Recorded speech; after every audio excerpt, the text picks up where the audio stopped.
Well, folks, every day the extremism just continues to get more extreme, and the radical becomes even more radicalized every single day.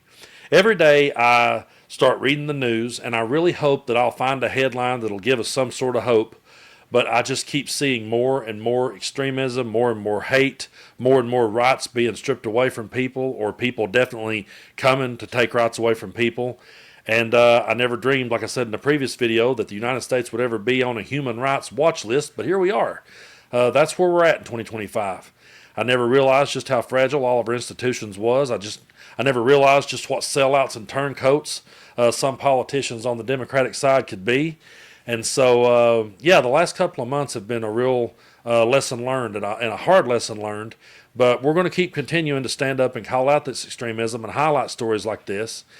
And I feel like stories like this needs more attention, because I don't think you're going to hear a whole lot about it in the mainstream media. They pretty much gave up on this kind of thing. But there is so much hate and so much extremism being aimed at the gay and trans community right now that I don't feel like we can set this one out and hope it goes away, because folks, they're intending to do these things and we need to make people aware of it. So I truly do appreciate everyone for subscribing here on the channel. If you like the kind of content I do, it don't cost anything to do so, so be sure and hit that button. We're on the road now to 1 million subscribers, and that's pretty hard for a hillbilly like me here in East Tennessee to wrap my mind around, but I'm truly grateful to all of you. I'm just sorry that I have to bring you these kind of stories every day. This one here comes to us from NBC. Texas bill would make identifying as transgender a felony punishable by jail. And I catch myself saying this so many times. Yes, folks, that is a real headline in 2025. It says here, the bill, while unlikely to pass, highlights the increasing extremism of legislation targeting trans people, especially in Texas in recent years. So here we go with the article. A Texas state bill could charge transgender people with gender identity fraud, making it illegal to identify as trans on official documents and potentially lead to jail time. The bill, which was filed last week by Republican State Representative Tom Oliverson, would make it a state jail felony if a person knowingly makes a false or misleading verbal or written statement by identifying their sex assigned at birth incorrectly to a government entity or to their employer. State jail felonies in Texas are punishable by up to 2 years in jail and a fine of up to $10,000. Oliverson did not immediately return a request for comment. So far, the bill has no co-sponsors, making it unlikely to pass, so that's good news. However, the bill is among the first of its kind nationally and is an example of how legislation targeting trans people has become more clear in its intent and more extreme in recent years, particularly in Texas. Last month, State Representative Brett Money, a Republican, filed a bill that would make it illegal for a health care provider to treat any patient, including adults, with puberty-suppressing medication, hormone therapy, or surgeries if the person of the treatment is to affirm the patient's gender identity. Money's bill is a replica of a law enacted in 2023 that prohibits such treatment for minors.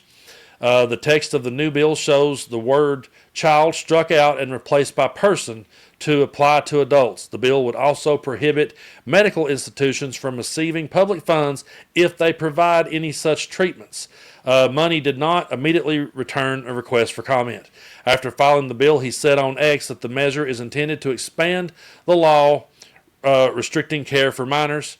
He said, I want to make it clear that my heart goes out to those struggling with gender dysphoria. He said, these individuals deserve compassion, support, and real solutions to address their pain, not irreversible procedures that will leave them scarred for life. This legislation isn't about judgment, it's about accountability. And he added that the bill targets doctors and medical profiteers who exploit vulnerable people, pushing costly surgeries and lifetime pharmaceuticals for financial gain rather than offering genuine care.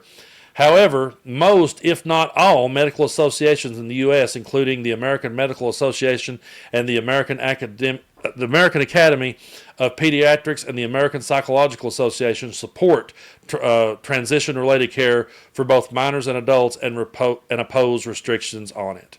So yeah, folks, this is extremism at its worst, and it just continues to get worse every day. And they're not just going after the people; they're going after doctors who would treat the people. So that's going to cause a whole lot of doctors to be more cautious and worried about who they treat. And a doctor should never be put in that situation either.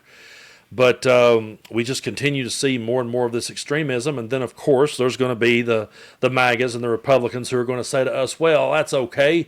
We'll just kick these things back to the states and let the states decide. But then they'll call in the Supreme Court to decide and tell the state what they're allowed to do. So we're going to cover another story here in the same video just to show you more of the extremism we're seeing. And this one here comes to us from MidasNews.com. This is from Aaron Parnas. The United States Supreme Court agrees to review a Colorado ban on conversion therapy. So let me get this out of my way here. This morning, the United States Supreme Court agreed to hear a challenge to Colorado's ban on conversion therapy. The lawsuit at issue claims Colorado's conversion therapy ban violates First Amendment freedom of speech rights of Colorado Springs Councilor Kaylee Chiles, I guess I say that. Previously in 2019, Colorado passed a law titled the Minor Conversion Therapy Law, which prohibited mental health professionals in Colorado from trying to change a client's sexual orientation or gender identity during therapy sessions. As it currently stands, there are more than 20 states around the nation that have a similar ban on conversion therapy. This morning, the Supreme Court decision, however, could undo all of those bans. The Supreme Court will hear argument in the coming months over whether the ban violates First Amendment and will issue a decision somewhere by the end of June. To hear a case and resolve a dispute, the Supreme Court needs 4 justices to sign on.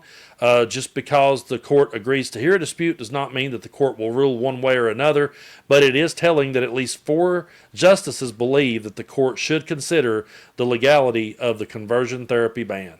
So there you have it, folks. They will come after the people, and if that ain't enough, they'll come after the doctors, and if that ain't enough, they will get the Supreme Court to weigh in on it. So that just shows you how extreme they are. And their whole kicking it back to the states argument pretty much dies in the water when they go to the Supreme Court and tell them to reverse a ban.